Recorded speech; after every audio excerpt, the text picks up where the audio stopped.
Hi everyone, me again, coming to you from Needmore Road near Bryson City. Susan and I are on the last day of our vacation, and had a good bit of rain last night, but so far today looks like it's going to be pretty good. We're visiting Needmore Road, which is one of her favorites.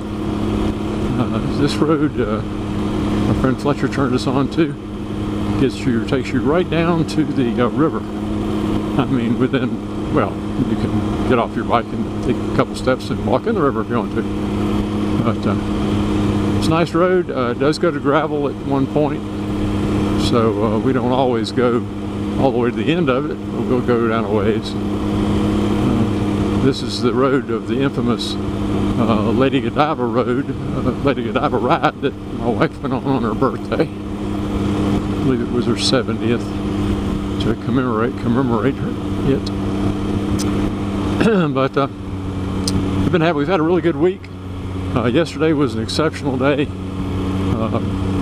Warm, sunny. Like I said, we did have a lot of rain at night, but that turned out not to be an issue. We were already in the camper.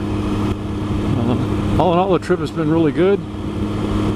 Weather, you never know about weather in May, early May, and it's lived up to what we expected. On a good note, rain was predicted for every single day we were going to be down here, and if it has rained, it's been at night or early in the morning when we weren't riding. So we've been lucky. We only got caught in the rain that one day.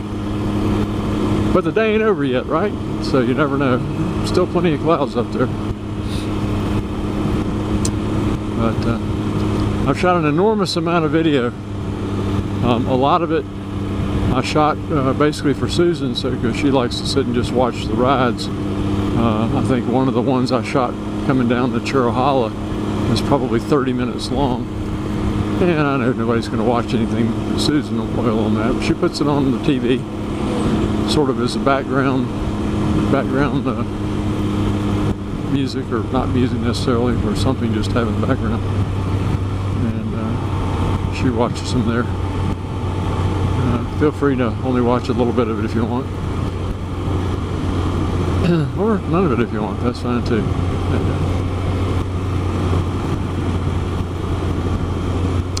But I'll have to start packing up this afternoon late so we can get out of here in the morning. It's not too bad packing up. The tricky part's getting both the Riker and the Spider in the same trailer, but I think I got it down pretty good.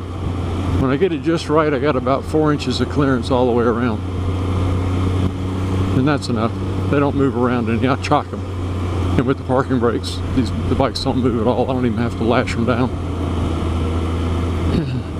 Then I drive very carefully when I'm pulling the camper and the trailer. Just trying to think if anything went wrong. So far, nothing's, I mean, knock on wood, everything's been good. This is kind of a cool place here. This is a resort, a little base camp. It's made out of containers. If you've ever seen it, I think she might have showed a video on that once. It looks like somebody's up there today. But they're container houses, and they look pretty cool. Susan and I thought about that, maybe doing something like that for. We'd like to have a house up here, or someplace we could stay of our own.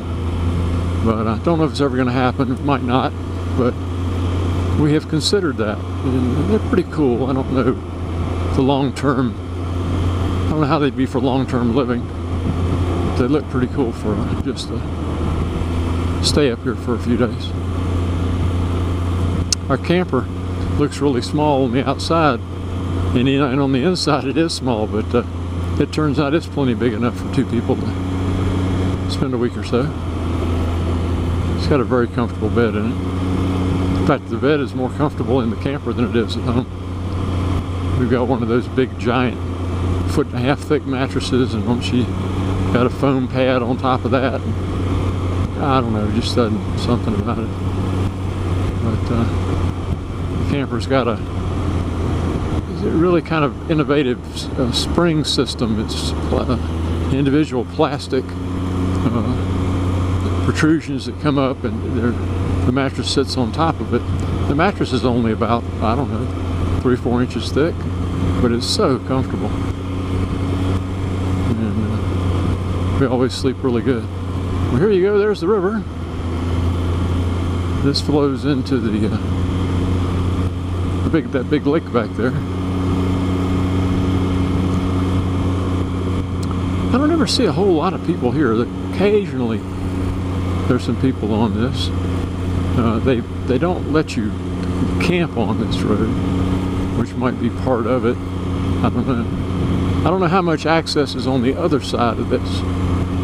I know up on the bluffs, if you get down here a little farther, there'll be a mountain there. And there's some houses up there, and I know you can access them off of 28. That's a private community, gated community. But the river's up. Stream near the campground wasn't up very much, but the river here is up because this is a very rocky river, and it's just, you can't even see any rocks right now. Oh, there's some up there. This is a really nice road through here. This is a major cut through, though. You'll get, we see a lot of linesmen's trucks, like guys work on the power lines and stuff, come down through here. There'll be a convoy of 3 or 4 of them at times. And a lot of the locals cut through here.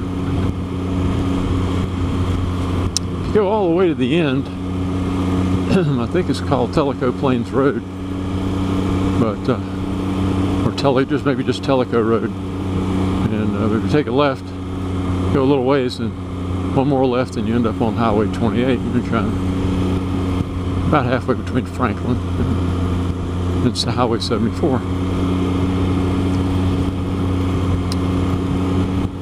But as you can see, this is a place we'd like to come, especially in the summertime. It's tree tunnels mostly down on the river, and so it's always cooler than some of the other places. Now we can always go up in elevation. Up on the Cherahalla, it's up over 5,000 feet, so that's pretty much always cool, even on an 80-degree day. Down in the valley, it'll be in the 70s up there. Excuse me. But like right here, this is a perfect tree tunnel.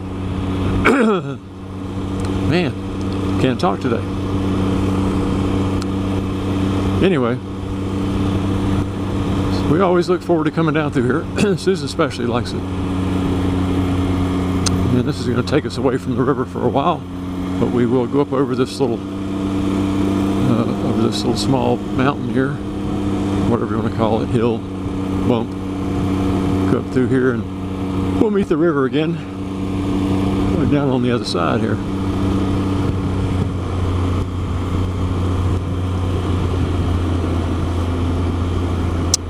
Don't know if I'll share all the videos that I've shot. Like I said, I shot so many of them, and a lot of them I don't talk any in, which can be a plus. But something that, like, if you want to watch them, I'd suggest just put it on while you're doing something else. Glance up every now and then. I did have one interesting thing happen. There's always some surprise. I noted it in the video.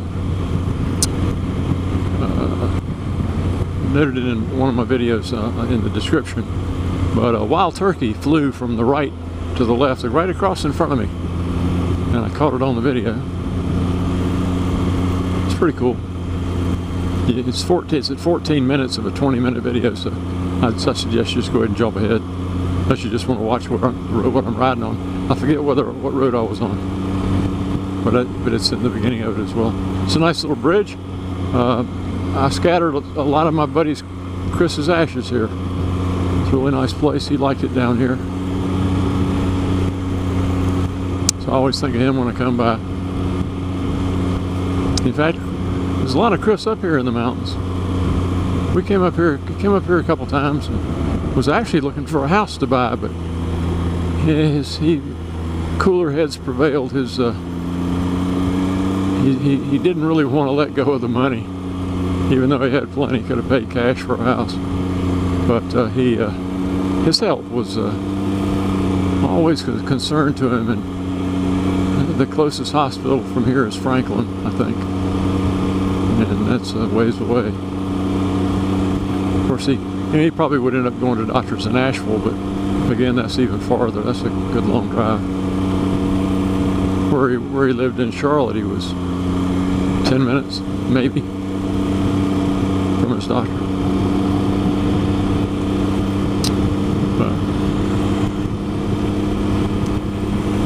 It's really down here. We're in the lower altitudes. Spring has sprung. The trees have flowered or still flowering, and the leaves are out. When we went up on the Skyway yesterday, we were up at 5,000 feet, and they are just now starting to flower a little bit there. So really not that many leaves at all. But it'll come. It's funny how altitude makes a difference like that. And really, 5,000 feet's not that much. I mean, when you consider, Rocky Mountains and stuff like that, I think Denver is at 5,000 feet and everything around, and that's in a valley, I believe. So, I don't know if I want to live at altitude. I've been a flatlander all my life. I want to say it's 500 something feet above sea level in Charlotte, where I grew up.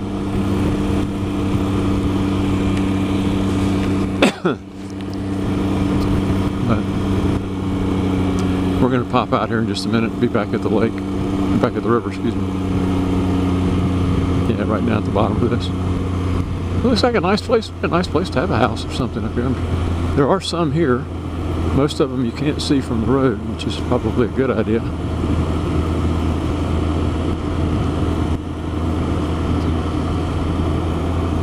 There's a kennel down here, which is kind of funny. I wouldn't think there'd be a kennel way out here. But I guess they do enough business to stay in business.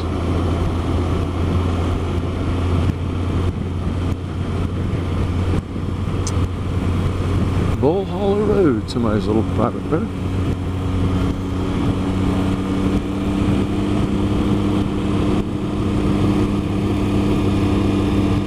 Oh, look at there, you can't even go in that way. I think is that a church up there? I'm not sure, can't remember. Oh, cemetery. That's what it is. A lot of little cemeteries like that around here. I did the covered bridge tour of Georgia, and there are really a lot of really historic cemeteries in Georgia. Not far from where Susan lives down there, and I live down there. But I don't know if I want to do the cemetery tour.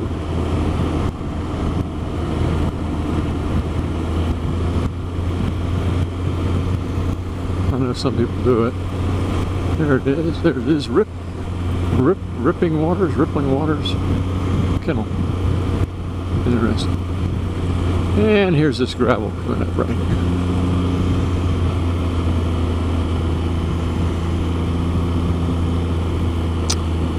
Just if you want to. And I think we're going to do a turnaround here. Alrighty, well, you've seen it this way. I'm going to cut it off for now. Everybody take care.